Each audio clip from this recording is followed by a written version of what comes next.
पाठ 5 विकलन के महत्वपूर्ण सूत्रों का आज हम अध्ययन करेंगे।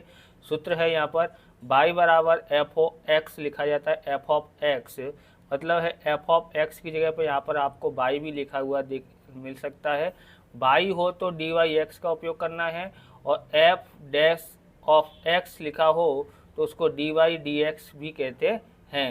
यानी एफ ऑफ एक्स हो तो F dash X of X कहते हैं, यानी एफ डैश ऑफ कोष्टक ऑफ एक्स। ओके, यहाँ पर विकलित है F dash of X limit H goes to 0 F X plus H minus F of X H है। यानी ये विकलन की परिभाषा के अनुसार इस सूत्र को हमको 5.1 में लगाना है और इसकी सहायता से 5.1 के सवाल करने हैं।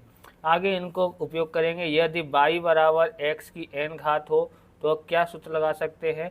तो dy बट्टे में dx बराबर n x n माइनस 1, वहाँ पर अपने पाठ 7 में देखा था वही है यहाँ पर। ओके, उसके बाद हम लोग यहाँ पर देखते हैं यदि y बराबर k अचलनांक हो तो dy बट्टे dx बराबर 0 होता है। अगर k अचलनांक है तब dy बट्टे में dx हम क्या लेते हैं? 0 लेते हैं। यहाँ पर यह महत्वपूर्ण है, ये नियम आप ध्यान में रखना, इसके आधार पर सवाल किए जाएंगे। यहाँ पर लिखा है यदि u और v ये x के विकलनीय फलन हो तो पहला जोड़ घटाव का कार्य नियम, जोड़ घटाव का कार्य नियम हो तो इस सूत्र का उपयोग करते हैं। मतलब यदि y बराबर u प्लस माइनस v हो तो dy बट्टे में dx बराबर du बट्टे में dx प्लस माइनस dv और बट्टे में dx लिखते हैं। गुणाकार का नियम है हमारे पास यहाँ पर, यदि y बराबर u गुणा v हो तो dy बट्टे में dx बराबर u गुणा dv बट्टे में dx प्लस v गुणा du बट्टे में dx। यहाँ पर आपको ध्यान रखना है, यहाँ u लिखा हो तो यहाँ पर v आ जाता है और यहाँ v लिखा हो तो u आ जाता है। इसको आगे पीछे आप लिख सकते हैं, खाली यहाँ ध्यान रखना u हो तो dv लिखना है, v लिखना है, और v हो तो du लिखना है बस। तीसरा है भागाकार का कार्य नियम। तो यदि y बराबर u बट्टे में u बट्टे में v हो तो dy बट्टे में dx बराबर क्या होता है? v गुणा du बट्टे में dx माइनस u गुणा dv बट्टे में dx होता है, बट्टे में v स्क्वायर आता है। ये सूत्र लगाना है और उसके बाद आपको यहाँ पर करना है। यहाँ पर देखो वही सूत्र है, थोड़ा वो यहाँ पर v आ गया माइनस करके u आ गया है, वो सूत्र है। ओके, थोड़ा अलग है, ध्यान रखना। चौथा है श्रृंखला का कार्य नियम, यानी dx बट्टे में dy बट्टे में dx बराबर dy बट्टे में du गुणा du बट्टे में dx, यानी du दो बार दिया हुआ है। इस निशान को भी देखना, इसको लेस देन कहते हैं, इसको ग्रेटर देन कहते हैं। द्वितीय विकलन निकालना हो तो विकलित ज्ञात करने के बाद उसका पुनः विकलित ज्ञात करने के लिए क्रिया को क्या कहते हैं? क्रिया को द्वितीय विकलन कहते हैं। यानी विकलित ज्ञात करने के बाद फिर से विकलित ज्ञात करना हो तो उस क्रिया को हम द्वितीय विकलित कहते हैं, जिसका सूत्र क्या है?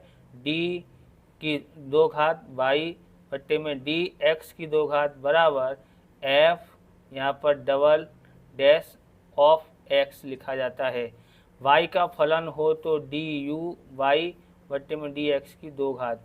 fx का फलन हो तो हम लोग यहाँ पर f double dash of x, यानी कि y लिखा हो तो हमको ये सूत्र लगाना है, और f ऑफ x का हो तो हमको ये सूत्र लगाना है।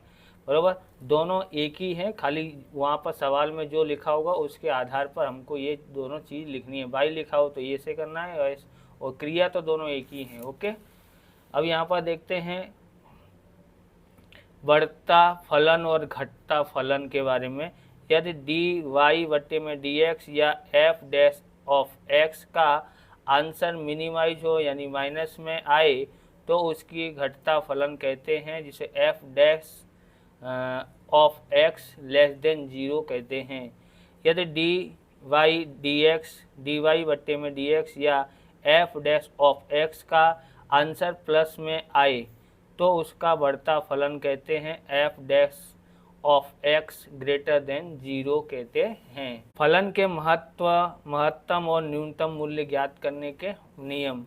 पहला है y का एफ ओ एक्स के फलन के लिए पहले dy बट्टे में dx या एफ डैश ऑफ एक्स को ज्ञात करेंगे। फिर उसके बाद क्या करेंगे, x के लिए स्थिर मूल्य के लिए dy बट्टे में dx या एफ डैश ऑफ एक्स बराबर 0 लेकर x का स्थिर मूल्य ज्ञात करेंगे। उसके बाद तीसरा है द्वितीय विकलन डी स्क्वायर बाई बट्टे में डी एक्स स्क्वायर या F double dash of x ज्ञात करके उसमें x के मूल्यों को क्रमशः रखेंगे। उसके बाद है हमारे पास चौथा, x के जिस मूल्य के लिए द्वितीय विकलन का मूल्य धन हो वह x का मूल्य फलन का न्यूनतम मूल्य कहा जाएगा। यहाँ पर ध्यान रखना है, मूल्य धन हो तो जो मूल्य फलन का क्या कहा जाएगा, न्यूनतम मूल्य कहते हैं। अगला है x के जिस मूल्य के लिए द्वितीय विकलित का मूल्य ऋण हो, यहाँ पर ऋण है तो वह x का मूल्य फलन का महत्तम मूल्य देगा। बराबर, विकलित जो द्वितीय विकलित का मूल्य अगर ऋण होता है तो फलन का मूल्य कैसा होगा, महत्तम होता है। न्यूनतम कब होता है, जब धन में आए तब महत्तम और न्यूनतम, और जब ऋण में आए तो क्या होगा, महत्तम। ओके, समझ में आया। धन में हो तो न्यूनतम और ऋण में हो तो महत्तम। पांचवा है फलन के महत्तम या न्यूनतम मूल्य के प्राप्ति के लिए y या एफ डैश ऑफ एक्स के फलन में x के मूल्य को रखेंगे तब आएगा। फिर आता है सीमांत आय आमदनी, 4 नंबर में आने वाले सवालों में से ये है। तो सीमांत आय बराबर डी आर बट्टे में डी एक्स, आमदनी का फलन होता है आर बराबर पी गुणा एक्स। सीमांत खर्च का सूत्र है सीमांत खर्च बराबर डी सी बट्टे में डी एक्स आता है। और मांग की मूल्य सापेक्षता देखना हो तो मांग में होने वाले प्रतिशत परिवर्तन और मूल्य में होने वाले प्रतिशत परिवर्तन बराबर माइनस पी बट्टे एक्स गुणा डी एक्स बट्टे डी पी। कई बार 1 नंबर में ऑप्शन में अथवा तो 1 नंबर विभाग बी में कई बार पूछे गए हैं, तो इसको खास ध्यान रखना, मोस्ट IMP है। यह है उत्पादन खर्च के फलन सी को न्यूनतम करने के लिए शर्त है डी सी बट्टे में डी एक्स बराबर 0 तथा D C square D square C बट्टे में D X square greater than 0 होता है। आगे है आमदनी आर को महत्तम बनाने की शर्त। तो डी आर बट्टे में डी एक्स बराबर 0 तथा डी की 2 घात आर बट्टे में डी एक्स की 2 घात लेस देन 0। आमदनी का फलन आर बराबर पी गुणा एक्स होता है। लाभ पी को महत्तम बनाने की शर्तें हैं। तो डी पी बट्टे में डी एक्स बराबर 0 तथा डी की 2 घात पी बट्टे में डी एक्स की 2 घात लेस देन 0। आमदनी का फलन होता है आर बराबर पी गुणा एक्स होता है। लाभ का फलन आमदनी का फलन माइनस खर्च का फलन होता है, यानी लाभ का फलन पी बराबर आर माइनस सी होता है। इस प्रकार से ये वीडियो पूरा होता है। अगर आपको हमारा वीडियो अच्छा लगे तो लाइक शेयर कमेंट करें। चैनल पर नए चैनल को सब्सक्राइब करें। मिलते हैं नेक्स्ट वीडियो में। जय हिंद, जय भारत, वंदे मातरम।